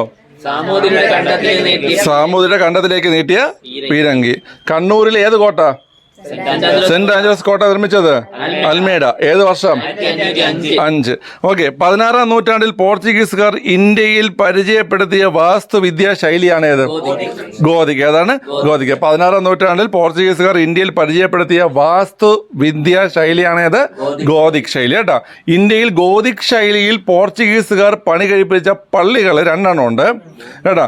ഒന്ന് സെന്റ് ഫ്രാൻസിസ് പള്ളി കൊച്ചിയിലെ സെന്റ് ഫ്രാൻസിസ് പള്ളി, അത് കൊച്ചി. പിന്നെ ബോം ജീസസ് പള്ളി ഗോവ. എന്താണ്? ബോം ജീസസ് പള്ളി ഗോവ. അപ്പൊ 16-ാം നൂറ്റാണ്ടിൽ ഈ വാസ്തുവിദ്യ എന്ന് വെച്ചാൽ എന്താണ് ഉള്ളത്? കെട്ടിട നിർമ്മാണ രീതിയാണ് നമ്മൾ വാസ്തുവിദ്യ എന്ന് പറയണത് അല്ലേ? അപ്പൊ ഈ പോർച്ചുഗീസുകാർ 16-ാം നൂറ്റാണ്ടിൽ ഇവിടെ അവതരിപ്പിച്ചൊരു വാസ്തുവിദ്യ ശൈലിയാണ് ഏത്? ഗോതിക് ശൈലി. ഈ ഗോതിക് ശൈലിയിൽ നിർമ്മിച്ച 2 പ്രധാനപ്പെട്ട പള്ളികൾ ഇന്ത്യയിലുണ്ട്. ഒന്ന് ഏതാണ്? സെന്റ് ഫ്രാൻസിസ് പള്ളി കൊച്ചിയും, 2 ബോം ജീസസ് പള്ളി ഗോവയും. ഓക്കെ. പോർച്ചുഗീസുകാർ ഇന്ത്യയിൽ നിർമ്മിച്ച ആദ്യ പള്ളി ഏതാ? സെന്റ് ഫ്രാൻസിസ് പള്ളി. ഏതാണ് പിള്ളേരെ? സെന്റ് ഫ്രാൻസിസ് പള്ളി കൊച്ചി. കേരളത്തിൽ പോർച്ചുഗീസുകാർ സ്ഥാപിച്ച ആദ്യ സെമിനാരി ഏതാണ്? വായി തുടങ്ങി ഴായിൽ അവസാനിക്കും. വാഴയല്ല, ഴായിൽ അവസാനിക്കും. ഴ എനിക്ക് വേണ്ട ഴാ പറയാൻ പറ്റില്ല. ഞാൻ ഴായ എന്നാ പറഞ്ഞിരുന്നത്. ഈ എല്ലാവർക്കും എഴുതി പഠിക്കാൻ എളുപ്പമുള്ള അക്ഷരം ഏതാണ്? റാ അല്ലേ? റാ. എനിക്ക് ഏറ്റവും പാട് റായായിരുന്നു. ഞാൻ റാ തിരിച്ച് എഴുതുള്ളൂ. യു ഇങ്ങനെ. അമ്മ തൊലച്ചിട്ടുണ്ട് കുറേ കാലം. നമ്മൾ മറ്റേ ഈ ഇവിടെ BCG ഇഞ്ചക്ഷൻ എടുത്തണക്ക് ഇവിടെ ഒരുപാട് ഉണ്ടായിരുന്നില്ല. എൻ്റെ തൊട്ട് താഴെ അമ്മയുടെ ഉള്ളിൻ്റെ ഒരുപാട് കുറേ കാലം ഉണ്ടായിരുന്നു. ഓക്കെ. അപ്പോൾ വാഴ ഇത്തിരി പേര് പറ. വാഴ വാഴമുട്ട പറയേ. വാരാപ്പുഴ. ഏതാണ് ഉള്ളത്? വാരാപ്പുഴ. കേരളത്തിൽ പോർച്ചുഗീസുകാർ സ്ഥാപിച്ച ആദ്യ സെമിനാരിയാണ് ഏത്? വാരാപ്പുഴ. ഏതാണ്? വാരാപ്പുഴ. ഓക്കെ. പറ. കണ്ണൂരിലെ സെന്റ് ആഞ്ചലസ് കോട്ട നിർമ്മിച്ചത് ആരാ? അൽമേഡ. ഏത് വർഷം? 1905. തൃശ്ശൂർ ജില്ലയിൽ കോട്ടപ്പുറം കോട്ട പണിയിപ്പിച്ചത് പോർച്ചുഗീസുകാർ. 531 പോർച്ചുഗീസുകാർ നിർമ്മിച്ച കോട്ട ചാലിയൻകോട്ട. ചാലിയൻകോട്ട സ്ഥിതി ചെയ്യുന്ന ജില്ല ചാലിയൻകോട്ട. തൃശ്ശൂർ. ഓക്കെ. ചാലിയൻകോട്ട എവിടെയാണ്? കോഴിക്കോട്. കുഞ്ചാക്കോവാ. ഓക്കെ. ചാലിയൻകോട്ട പണിത പോർച്ചുഗീസ് ഗവർണർ ആരാ? ഇവിടെ പറ. നുനോഡ കുൻഹ. സാമുദ്രിയുടെ കണ്ടത്തിലേക്ക് നീട്ടിയ കോട്ട ചാലിയൻകോട്ട. ഈ പോർച്ചുഗീസുകാർ 16-ാം നൂറ്റാണ്ടിൽ അവതരിപ്പിച്ച വാസ്തുവിദ്യാ ശൈലിയാണ് ഏത്? ഗോതിക് ശൈലി. ഗോതിക് ശൈലിയിൽ പണി കഴിപ്പിച്ച പള്ളികൾ ഏതൊക്കെയാ? സെന്റ് ഫ്രാൻസിസ് പള്ളി കൊച്ചി, ബോം ജീസസ് പള്ളി ഗോവ. പോർച്ചുഗീസുകാർ ഇന്ത്യ നിർമ്മിച്ച ആദ്യത്തെ പള്ളിയാണ് ഏത്? സെന്റ് ഫ്രാൻസിസ് പള്ളി. അതെവിടെയാണ്? കൊച്ചിയിലാണ്. കേരളത്തിൽ പോർച്ചുഗീസുകാർ സ്ഥാപിച്ച ആദ്യ സെമിനാരി ഏതാണ്? വാരാപ്പുഴ കോട്ട. ആ വാരാപ്പുഴ സെമിനാരി. ഇനി അടുത്ത് നമ്മൾ പഠിക്കേണ്ടത് മാനുവൽ കോട്ടയാണ്. ഏതാണ്? മാനുവൽ കോട്ട. ഇന്ത്യയിൽ യൂറോപ്യന്മാർ നിർമ്മിച്ച ആദ്യ കോട്ടയാണ് ഏത്? മാനുവൽ കോട്ട. അപ്പൊ ഇന്ത്യയിൽ ആര് നിർമ്മിച്ച? യൂറോപ്യന്മാർ നിർമ്മിച്ച ആദ്യ കോട്ടയാണ് മാനുവൽ കോട്ട. ഏത് വർഷം? 1503. ഈ മാനുവൽ കോട്ട എവിടെയാ? കൊച്ചിയില്. മാനുവൽ കോട്ട എവിടെയാണ്? കൊച്ചി. ഇന്ത്യയിൽ ഏറ്റവും പഴയ യൂറോപ്യൻ നിർമ്മിതി നേട്ടൽ ഏതാണ്? മാനുവൽ കോട്ട. ഇന്ത്യയിൽ ഏറ്റവും പഴയ യൂറോപ്യൻ നിർമ്മിതി നേട്ടൽ ഏതാണ് ഉള്ളത്? മാനുവൽ കോട്ടയാണ്. പള്ളിപ്പുറം കോട്ട, വൈപ്പിൻ കോട്ട, ആയക്കോട്ട, അഴീക്കോട്ട, കൊച്ചിൻ കോട്ട എന്നീ പേരിൽ അറിയപ്പെടുന്ന കോട്ടയാണ് ഏത്? മാനുവൽ കോട്ട. അപ്പം 1 പള്ളിപ്പുറം കോട്ട, 2 വൈപ്പിൻ കോട്ട, 3 ആയക്കോട്ട, 4 അഴീക്കോട്ട, 5 കൊച്ചിൻ കോട്ട. ഇങ്ങനെയൊക്കെ അറിയപ്പെടുന്ന ഏതാണ്? മാനുവൽ കോട്ടയാണ്. പള്ളിപ്പുറം, വൈപ്പിൻ, ആയിക്കോട്ട, അഴീക്കോട്ട, കൊച്ചിൻ കോട്ട. ഓക്കെ. മാനുവൽ കോട്ട പണിയിപ്പിച്ച ആരാ? അവിടെ നിങ്ങൾ ശ്രദ്ധിച്ചു വേണം. മാനുവൽ കോട്ട പണി കഴിപ്പിച്ചത് അൽബുക്കർക്കാണ്. ആരാണ്? അൽബുക്കർക്ക്. മാനുവൽ കോട്ട പണിയിപ്പിച്ച ആരാണ്? അൽബുക്കർക്ക്. എന്നാൽ സെന്റ് ആഞ്ചലസ് കോട്ട പണിയിപ്പിച്ച ആരാ? അൽമേഡ. 505 സെന്റ് ആഞ്ചലസ് കോട്ട. അതാരാണ്? അൽമേഡ. 503 മാനുവൽ കോട്ട. അതാരാണ്? അൽബുക്കർക്ക്. ആരാണ്? അൽബുക്കർക്ക്. മനസ്സിലായ? ഓക്കെ. അപ്പൊ ആദ്യത്തെ കോട്ട ഏതാണ്? മാനുവൽ കോട്ട. അപ്പൊ ആദ്യത്തെ കോട്ട ബുക്ക് നോക്കിയാണ് പണിയിപ്പിച്ച് നടത്താൽ മതി. ഒരു ബുക്ക് എടുത്ത് വെച്ചാൽ അതിലൊക്കെ നോക്കി പണിയിപ്പിച്ച് നടത്താൽ മതി. ഓക്കെ. മാനുവൽ ബുക്ക് നമ്മൾ മറ്റേ യൂസർ മാനുവൽ ബുക്കല്ലേ? മനസ്സിലായി? അങ്ങനെ നടത്താം. യൂസർ മാനുവൽ ബുക്കല്ലേ? അപ്പൊ മാനുവൽ കോട്ട. സ്വന്തം ഭാര്യ തന്നെ എൻ്റെ ക്ലാസ്സിന് കോട്ട വീഴുന്നു. പോയി. എൻ്റെ എല്ലാ കോൺഫിഡൻസും പോയേ. കട്ടൻ കോപ്പ വേണ്ടേ നാട്ടുകാർ അറിയട്ടെ. ഓക്കെ, ഇവിടെ താങ്ക് യു. ശരി, നമ്മളിപ്പോൾ എന്തിനാ പറഞ്ഞിരുന്നത്? മാനുവൽ കോട്ട അനിൽ ബുക്കാർക്ക്. ഓക്കെ, അപ്പോൾ ബുക്ക് മാനുവൽ നടത്താൽ മതി. ഇവിടെ യൂസർ മാനുവൽ അറിയത്തില്ലടാ. നമുക്കൊരു സാധനം വാങ്ങുന്ന സമയത്ത് കിട്ടുന്നതാണ് ഏത് യൂസർ മാനുവൽ. അതൊരു ബുക്കല്ലേ. അപ്പോൾ മാനുവൽ കോട്ട ബുക്കാർക്ക് 503 യൂറോപ്യന്മാർ നിർമ്മിച്ച ആദ്യത്തെ കോട്ട, യൂറോപ്യന്മാരുടെ ഏറ്റവും പഴക്കം ചെന്ന നിർമ്മിതി ഇന്ത്യയിൽ. ഓക്കെ, ശരി, അത് പണിയിപ്പിച്ച അൽബുക്കർക്ക്. പേരുകൾ പറ: പള്ളിപ്പുറം, അഴീക്കോട്ട, വൈപ്പിൻകോട്ട, കൊച്ചിക്കോട്ട. ഓക്കെ, ശരി, അത്രയേ ഉള്ളൂ. ആ ഭാഗത്ത് പറയാം. ഓക്കെ, ശരി. ഇനി അടുത്ത് നമ്മൾ പഠിക്കേണ്ടത് കൊച്ചി രാജാവായിരുന്ന വീര കേരളവർമ്മയ്ക്ക് പോർച്ചുഗീസുകാർ നിർമ്മിച്ച് നൽകിയ കൊട്ടാരമാണ് ഏത്? ഡച്ച് കൊട്ടാരം. അത് തന്നെ ആ കൊട്ടാരത്തിന് മട്ടാഞ്ചേരി പാലസ്. എന്താണ് മട്ടാഞ്ചേരി പാലസ്? ഓക്കെ, ഏത് വർഷം? 1555. അപ്പൊ കൊച്ചി രാജാവായിരുന്ന വീര കേരളവർമ്മയ്ക്ക് പോർച്ചുഗീസുകാർ നിർമ്മിച്ചു നൽകിയ കൊട്ടാരമാണ് ഏത്? മട്ടാഞ്ചേരി പാലസ്. പറ, മട്ടാഞ്ചേരി പാലസ്. ഏത് വർഷം? 1555. ഇത് പിന്നീട് ആര് പുതുക്കി പണിതു? ഡച്ചുകാർ പുതുക്കി പണിതോടെ എന്ത് പേരിൽ അറിയപ്പെടുന്നു? ഡച്ച് കൊട്ടാരം എന്നറിയപ്പെടുന്നു. ഏത് വർഷമാണ് ഇത് പുതുക്കി പണിതത്? ആദ്യം 1, ലാസ്റ്റ് 3, നടുക്കാത്ത 2 സംഖ്യയും സെയിമാണ്. 1663. ഭയങ്കര ബ്രില്യൻ്റ് ആണ് കേട്ടോ. 1663. കൊച്ചിയിലും വൈപ്പിലും അച്ചടിശാല സ്ഥാപിച്ചാരാ? പോർച്ചുഗീസുകാർ. പോയി മറ്റേ ഡച്ച് ഒരു അല്ലെങ്കിൽ തെറ്റ്, ഞാൻ പറഞ്ഞില്ല ഇതിന്റെ ബുദ്ധിയാണത്. കൊച്ചിയിലും വൈപ്പിലും അച്ചടിശാല സ്ഥാപിച്ച ആരാണ്?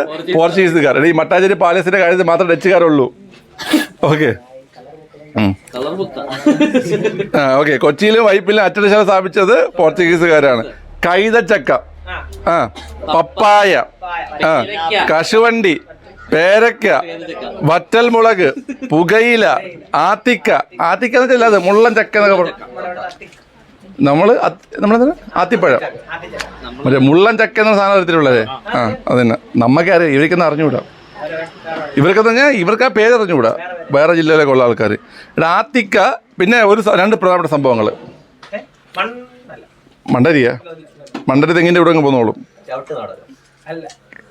കരിക്കളായ ഫലങ്ങളും. കൈതച്ചക്ക, പപ്പായ, പേരയ്ക്ക, കശുവണ്ടി, വറ്റൽമുളക്, പുകയില. പിന്നെ ആത്തിക്ക പറഞ്ഞ് അപ്പുറമുണ്ട് ഇപ്പുറമുണ്ട്. ഈ കാണുന്ന മരിച്ചിനിയും ഈ കാണുന്ന റബ്ബറും. ഇതെല്ലാം ഇവിടെ കൊണ്ടുവന്നാരാ? പോർച്ചുഗീസ്. അവിടെ അതുല്യ ശ്രദ്ധിക്കുന്നത്. അതുല്യ പറ, ഏതൊക്കെയാ കൊണ്ടുവന്നത് പോർച്ചുഗീസുകാര്? പറ.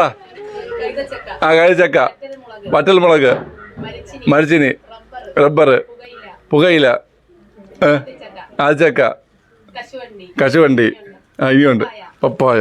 ഇവിടെ ഇതൊക്കെ ഉള്ളുണ്ടല്ലോ നോക്കി പറഞ്ഞു. അങ്ങോട്ട് നോക്കിയിട്ട് പോകണ്ട. മരിച്ചിനി, എളുപ്പമായി. ഓക്കെ, ക്ലിയർ ആണല്ലോ. സാറിന് പറയാൻ പറ്റുമോ? പപ്പായ, പൈനാപ്പിൾ, പേരയ്ക്ക, പൈനാപ്പിൾ. പിന്നുള്ളത് റബ്ബർ, മരിച്ചിനി, പിന്നെ ആത്തിച്ചക്ക. അത്രേ ഉള്ളൂ. വറ്റൽമുളക്. ഈ വറ്റൽമുളക് ഇവർ കൊണ്ടുവരുന്നവർ നമ്മൾ എന്തിനാ വെച്ചാൽ കഴിച്ചോണ്ടിരുന്നത്? പച്ചമുളകല്ലേ? നമ്മളത് അവിടെ ഇവിടെ ആൾക്കാരില്ലേ, സാമൂതിരി ടീമൊക്കെ ഇല്ലേ എഴുതാ? കുരുമുളക് എല്ലാ കറിയും കുരുമുളക് ചേട്ടാ. ഇപ്പൊ നമ്മൾ ഈ കുരുമുളക് വളരെ റെയറായിട്ട് നമ്മൾ ഉപയോഗിക്കുള്ളൂ. മുട്ടയിലൂടെ ഉപയോഗിക്കും, വേറെ എല്ലാത്തിനും ഉപയോഗിക്കൂല. മീൻകറിയിൽ കുരുമുളക് ഇടുവോ? ഇല്ല. സാമ്പാറിലിടുവോ? മീൻകറി കുരുമുളക് ഇടുവോ? ഒരിക്കുമ്പോ ഇടും. സാമ്പാറില് കുരുമുളക് ഇടുവോ? ഇതിലെല്ലാം മറ്റേ വറ്റൽമുളക് ഇടും. അപ്പൊ അവർ കൊണ്ടുവന്നില്ലേ നമ്മൾ തേങ്ങ കേട്ടോ. സാമ്പാറൊക്കെ വിഷയമാണ്.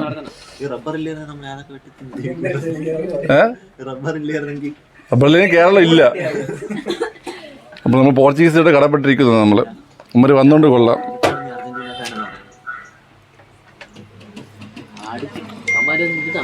ഓക്കെ. അടുത്ത് ക്രിസ്തീയ കലാരൂപമായ ചവിട്ട് നാടകം കേരളത്തിൽ പ്രചരിപ്പിച്ച ആരാണ് പിള്ളേരെ? പോർച്ചുഗീസുകാരാണ്. ക്രിസ്തീയ കലാരൂപമായ ചവിട്ട് നാടകം കേരളത്തിൽ പ്രചരിപ്പിച്ച ആരാണ്? പോർച്ചുഗീസുകാർ. ചവിട്ട് നാടകത്തെ ഒരു ജനകീയ കലയായി ഉയർത്തിക്കൊണ്ടുവന്ന വിദേശ ശക്തി ചോദിച്ചാൽ പോർച്ചുഗീസുകാരാണ് കേട്ടോ. കേരളത്തിലെ ഏത് നാട്ടുരാജാവാണ് പോർച്ചുഗീസ് രാജാവിന്റെ സൈനിക സഹോദരൻ എന്ന ബഹുമതി സ്വന്തമാക്കിയത്? പൂഞ്ഞാറൊന്നുമല്ല, പക്ഷെ പൂ വെച്ചിട്ടുള്ള പേര് തന്നെ.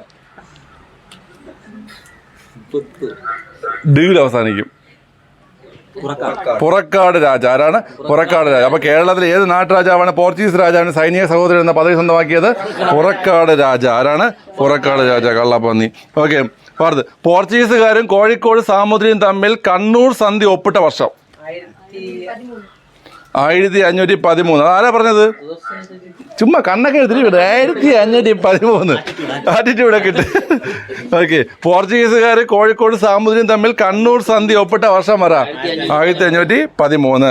പോർച്ചുഗീസുകാരും കോഴിക്കോട് സാമൂതിരിയും തമ്മിൽ പൊന്നാനി സന്ധി ഒപ്പിട്ടത് 3 പോളെ 40. ഓക്കെ, അപ്പൊ 1540 പോർച്ചുഗീസുകാരും കോഴിക്കോട് സാമൂതിരിയും തമ്മിൽ എന്ത് സന്ധി ഒപ്പിട്ടത്? പൊന്നാനി സന്ധി ഒപ്പിട്ടത്. ഞാൻ വർഷങ്ങൾ ചോദിക്കുകയാണേ, നിങ്ങൾ ആദ്യം മുതൽ വർഷങ്ങൾ. ഓക്കെ, 1571 ചാലിയങ്കോട്ട തകർക്കപ്പെടുന്നു. 1586-89 പോർച്ചുഗീസുകാരെ ആര് പരാജയപ്പെടുത്തുന്നു? കുഞ്ഞാലി. ഓക്കെ, 1600 കുഞ്ഞാലി 4 വധിച്ചു. 2000 സ്റ്റാമ്പിൽ പ്രത്യക്ഷപ്പെട്ടു. 1505 സെന്റ് ആഞ്ചലോസ് കോട്ട. ഓക്കെ, 1531 ചാലിയങ്കോട്ട. ഓക്കെ, 1503 മാനുവൽ കോട്ട. 1555 മട്ടാഞ്ചേരി പാലസ്. 1763 ഡച്ച് കൊട്ടാര പുതുക്കി പണിയുന്നു. ഓക്കെ, 1513 കണ്ണൂർ സന്ധി. 1540 മണ്ണാണിയാ പൊന്നാണി. നീ ഒരു മാ പറഞ്ഞില്ലേടാ? എന്താണ്? അല്ല, ഇവണ മാവുന്നത് എന്താ? മാവുണ്ട് എന്താ ഉദ്ദേശിച്ചത്? മണ്ണാണി എന്നാണോ? മലപ്പുറത്തെ പൊന്നാനി സന്ധി എന്ന് പറയാം. താടി പോയതോടെ ലെവലും പോയാ? നിന്റെ മറ്റേ കുണുക്ക് ഫോട്ടോ എടുത്തിട്ട് കൊടുക്കട്ടെ. വീടിന്റെ ഇടയ്ക്ക് കട്ട് ചെയ്ത് വെക്കട്ടെ. ഇങ്ങനെ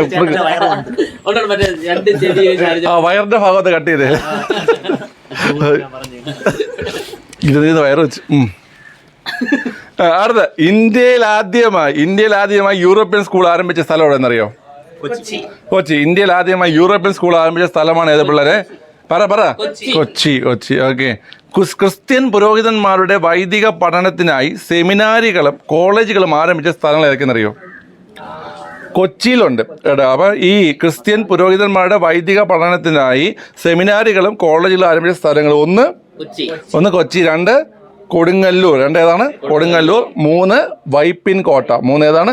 വൈപ്പിൻ കോട്ട. ഓക്കെ, പോർച്ചുഗീസുകാരെ കൂടാതെ ഡച്ചുകാരും ഇംഗ്ലീഷുകാരും ഫ്രഞ്ചുകാരും കുരുമുളകിന്റെ വ്യാപാര കുത്തക നേടിയെടുക്കുന്നതിൽ പരസ്പരം എന്ത് ചെയ്തു? മത്സരിച്ചു. ഓക്കെ, അപ്പോൾ പോർച്ചുഗീസുകാരാണ് ആദ്യം വന്ന് ഈ കുരുമുളക് ഇഷ്ടപ്പെട്ടെങ്കിലും ഈ ബാക്കിയുള്ള ടീമുകളും ഡച്ചുകാരും ഇംഗ്ലീഷുകാരും ഫ്രഞ്ചുകാരും എല്ലാം എന്ത് ചെയ്തിട്ടുണ്ട്? മത്സരിച്ചിട്ടുണ്ട് കേട്ടോ. അടുത്ത, തുഹത്തുൽ മുജാഹിദീൻ. എന്താണ് തുഹത്തുൽ മുജാഹിദീൻ? ഒരുപാട് ചോദ്യം വന്നിട്ടുള്ള സാധനമാണ് തുഹത്തുൽ മുജാഹിദീൻ കേട്ടോ.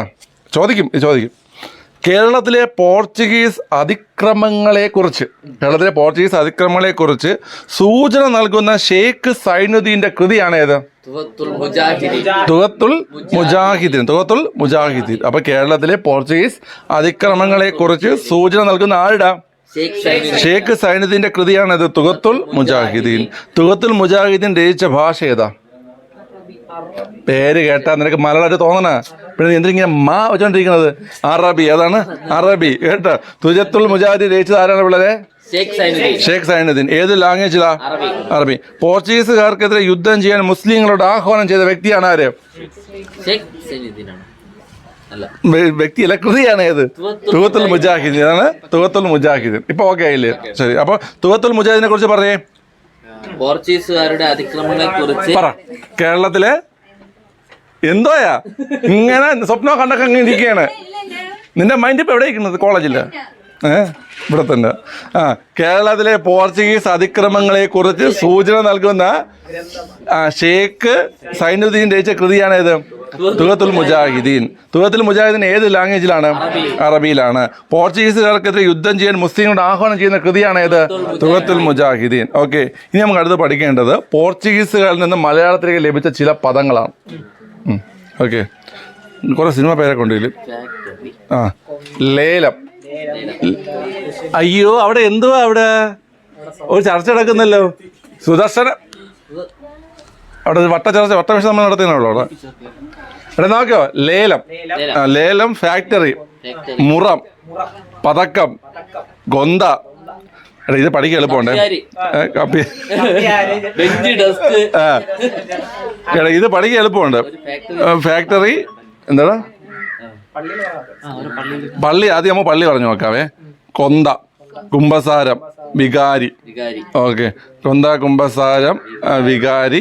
പിന്നെ പള്ളിയിൽ എന്തുണ്ട്? ബെഞ്ച് ഡെസ്ക് ഒക്കെ ഉണ്ട്. പക്ഷെ അത് കണക്ട് ചെയ്യാൻ പറയാൻ പറ്റില്ല. പള്ളിയാകുമ്പോൾ എന്ത് കാണും? ബെഞ്ച് കാണും, ഡെസ്ക് കാണും, ജനൽ കാണും, മേശ കാണും, ചാവി കാണും. പിന്നെ അവിടെ കറണ്ട് ഇല്ലാത്തതുകൊണ്ട് റാന്തലും ഉണ്ട് കേട്ടോ. ഓക്കെ, ജനലാകുമ്പോൾ വിജാഗിരി കാണും. ഓക്കെ, അലമാരയുണ്ട്, പള്ളിയിൽ വെച്ചിന് കുടിക്കേണ്ട ചായ ഉണ്ട്. ഓക്കെ, പിന്നെ അവിടെ പണിക്ക് വേണ്ട മേസ്തിരിക്കാരനും ഉണ്ട്, കുശിനിക്കാരനും ഉണ്ട്. ഓക്കെ, എല്ലാം ഓർമ്മയുണ്ടോ? ഓക്കെ, എന്തൊക്കെയാ?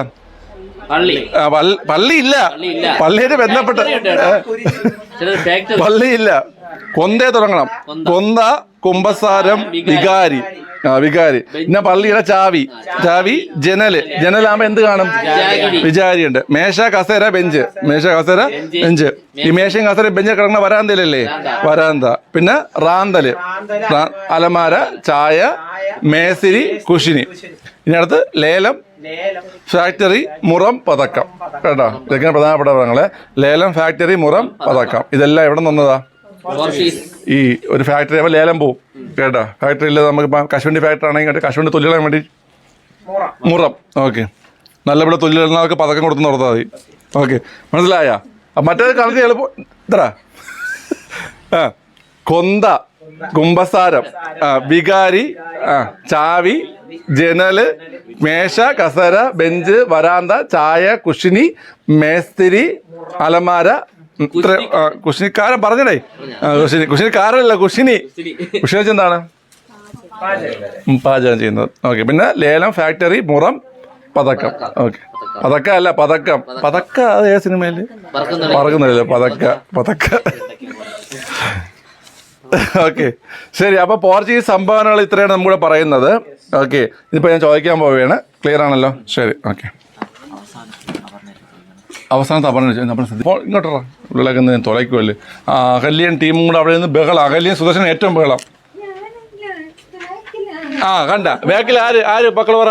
ആര് നടുക്കിക്കട നീല ഷർട്ടല്ലേ? ഞാനാണ് കൊച്ചിനെ വെട്ടണ. ഓക്കെ, ചോദിക്കട്ടാ? ഷൂട്ടിയടാ, ഷൂട്ടി പോയിക്കൊണ്ടിരിക്കണ. ഇതൊക്കെ ആര് കെട്ടിയും? ശരി, അവിടെ എഴുതിക്കോ രജി. സമയം പറഞ്ഞു 26. സ്റ്റാർട്ട് പറയുമ്പോഴേ കൊടുക്കാൻ പോയിടേ.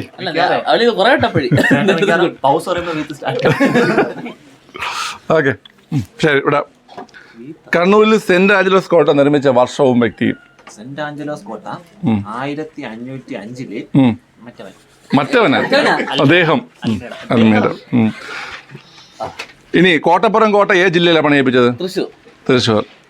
ചാലിയം കോട്ട ഏത് സ്ഥലത്താണ്, ഏത് ജില്ലയിലാണ്, ഏത് വർഷം പണിയിപ്പിച്ചു? കോഴിക്കോട്. ഏത് വർഷം? 31. ചാലിയം കോട്ട പണിത പോർച്ചുഗീസ് ഗവർണർ ആരാ? കൻഹെ, നുനോഡ കുൻഹ. ഓക്കെ, എന്തെന്നറിയപ്പെടുന്നു ഈ കോട്ട? നേരത്തെ ആ ചോദ്യം വന്നല്ലേ. ഓക്കെ, 16-ാം നൂറ്റാണ്ടിൽ പോർച്ചുഗീസുകാർ ഇന്ത്യയിൽ പരിചയപ്പെടുത്തിയ വാസ്തുവിദ്യാ ശൈലി. ഗോതിക് ശൈലിയിൽ പണി കഴിപ്പിച്ച 2 പള്ളികൾ പറഞ്ഞു അവിടെ രശ്മി. സെന്റ് ഫ്രാൻസിസ് പള്ളി കൊച്ചി, ബോം ജീസസ് പള്ളി ഗോവ. പോർച്ചുഗീസുകാർ ഇന്ത്യയിൽ നിർമ്മിച്ച ആദ്യ പള്ളി ഏതാ? വാലാപ്പുഴേ.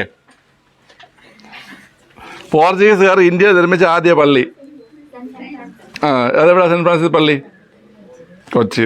ഓക്കെ, ബാക്ക് ആര്യ പറഞ്ഞേ. കേരളത്തിൽ പോർച്ചുഗീസുകാർ സ്ഥാപിച്ച ആദ്യ സെമിനാരി ഏതാ? വരാപ്പുഴ. അവിടെ അതുല്യ മാനുവൽ കോട്ടയെ കുറിച്ച് സംസാരിച്ചേ.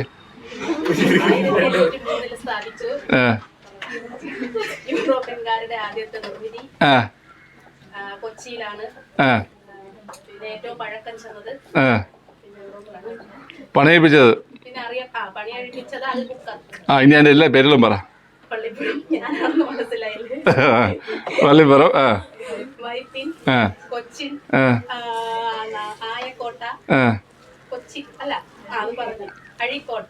അഴീക്കോട്ട. ഓക്കെ, ശരി. അടുത്ത് കൊച്ചി രാജാവായിരുന്ന വീരകേരളവർമ്മയ്ക്ക് പോർച്ചുഗീസ് നിർമ്മിച്ചു നൽകിയ കൊട്ടാരമാണ് ഏത്? മട്ടാഞ്ചേരി പാലസ്. ഏത് വർഷം? ഇത് ഏത് വർഷം പുതുക്കി പണിതു? അത് ഒന്നാ 63 അത് ആര് പുതുക്കി പണിതു? അതുകൊണ്ട് ഇന്ന് അറിയപ്പെടുന്നു ഡച്ച് കൊട്ടാരം. കൊച്ചിയിലും വൈപ്പിലും അച്ചടിശാല പണി സ്ഥാപിച്ചതാരാ? പോർച്ചുഗീസുകാർ. വലിയ താല്പര്യമില്ല പോർച്ചുഗീസുകാർ. ഓക്കെ. എന്തൊക്കെ കൊണ്ടുവന്നു ഇന്ത്യയിൽ പോർച്ചുഗീസുകാർ?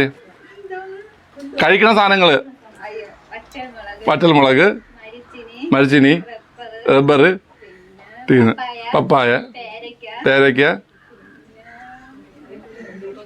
പാവച്ചിട്ട് തന്നെ,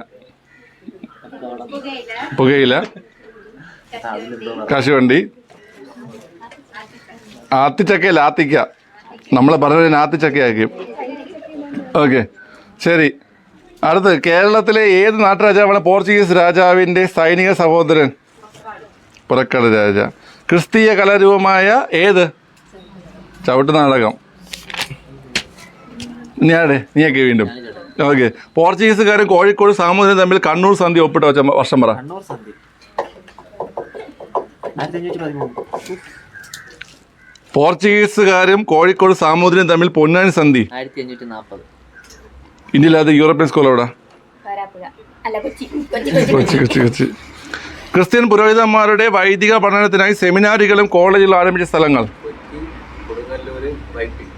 ആ, കൊച്ചി, കൊടുങ്ങല്ലൂർ, വൈപ്പിൻ കോട്ട. പോർച്ചുഗീസുകാരെ കൂടാതെ ഡച്ചുകാരും പിന്നെ ആരൊക്കെ?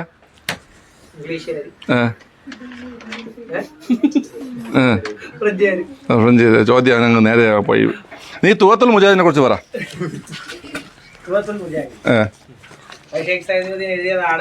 ഷേഖ് സൈനുദ്ദീൻ എന്തിനെ കുറിച്ച് പരാമർശിക്കുന്നു? കേരളത്തിലെ പോർച്ചുഗീസ് അതിക്രമങ്ങൾ. ഏത് ലാംഗ്വേജ്? ഇതിൽ മുസ്ലിങ്ങളോട് എന്താ ആവശ്യപ്പെടുന്നു? ഓക്കെ. പോർച്ചുഗീസുകാർക്കെതിരെ യുദ്ധം ചെയ്യാൻ ആഹ്വാനം ചെയ്യുന്നു. ഓക്കെ. പോർച്ചുഗീസുകാരിൽ നിന്ന് മലയാളത്തിലേക്ക് ലഭിച്ച പദങ്ങൾ എല്ലാം പറ. കൊന്ത, കുമ്പസാരം, വികാരി, ചാവി, ഡെസ്ക് ഇംഗ്ലീഷ് അല്ലേ? ബെഞ്ച്, കസേര, കുഷിനി, മേസ്തിരി, ജനൽ, വിജാഗിരി, ലേലം ഫാക്ടറി, മുറം, പതക്കം. രണ്ടു സാധനം കൂടെ ഉണ്ട്. ചായ വേറെ ഉണ്ട്. അലമാര വേറെ ഉണ്ട്. റാന്തൽ. ഓക്കെ, അല്ല ശരി. ഓക്കെ, അപ്പോൾ അത്രയേ ഉള്ളൂ. നമുക്കിനി അടുത്ത് ഡച്ചുകാരുടെ സംഭാവന, ബ്രിട്ടീഷുകാർ, അതൊക്കെ നമുക്ക് വരും ക്ലാസ്സിൽ ഡിസ്കസ് ചെയ്യാം. നമ്മൾ ഓരോ ദിവസം ഓരോ ടോപ്പിക് ആയിരിക്കും പോകുന്നത്. ഇന്ന് നമ്മൾ ആ ഒരു ടോപ്പിക് എടുത്ത് നാളെ നമ്മൾ സിലബസിലുള്ള വേറെ ടോപ്പിക് ആയിരിക്കും പോകുന്നത് കേട്ടോ. ഓക്കെ, അപ്പോൾ അത്രയേ ഉള്ളൂ ഇന്നത്തെ ക്ലാസ്. ഓക്കെ, ഫുൾ മാർക്ക് ലഭിച്ച 20 മാർക്ക് ലഭിച്ച ആൾക്കാരൊക്കെ നോക്കാം. Manju Sajeev, Binsy John Alappuzha, Anju Kozhikode, Arsha V Vijayan, Haridas Sanal, Rahul Kasaragod, Ganga, Ramya Sooranad, Maneesha Murugan, Aswathy Kasaragod, Aswani, Soumya Kottarakkara, Sameera Kannur, Anjali Mohan, Anu Karunagappally, Ragi MB, Aswathy S, Roymon Vakkom, Najahath, Ranjini Thalassery, Jithin Vaikom, Nikhila, Priyamani Kandan എന്നായിരുന്നു കേട്ടോ. ഞാൻ പ്രിയമണി കണ്ടൻ എന്നായി പോയി ആദ്യം വായിച്ചത്. പ്രിയമണി കണ്ടൻ, സോറി. സിമി ദിനേശ്, രാഗി RG, ഷമീൻ ബഷീർ, ദീപിക തൃശ്ശൂർ, മിത്ര, രഞ്ജിനി തലശ്ശേരി, ചിഞ്ചു, അമൽ, ഷമീന തൃശ്ശൂർ, അഞ്ജലി ആയൂർ, വർഷ പാലക്കാട്, സ്നേഹ കരുനാഗപ്പള്ളി, സയ്യദ് സഹ്വാൻ, മിനി ശിവൻ കുമ്പിടി, ആതിരായി, ആദിത്യ ഗൗരി ട്രിവാൻഡ്രം, നിത്യ കുറ്റിയാടി, സൂര്യ വീണ, മാളവിക ആലപ്പുഴ, സുനിത അനിൽ ചിറ്റൂർ, സുജാത പർവീൻ മലപ്പുറം, ഹാദിഫ്, സലീന നിഹാസ് കൊല്ലം, അനന്തു, ഷംല റഷീദ് പാലക്കാട്. ഇത്രയും പേർക്ക് ഫുൾ മാർക്കുണ്ട്. ഓക്കെ, അപ്പം ഇത്രേ പറയാനുള്ളൂ. നമുക്ക് നാളെ കാണാം. Okay, bye, Tata.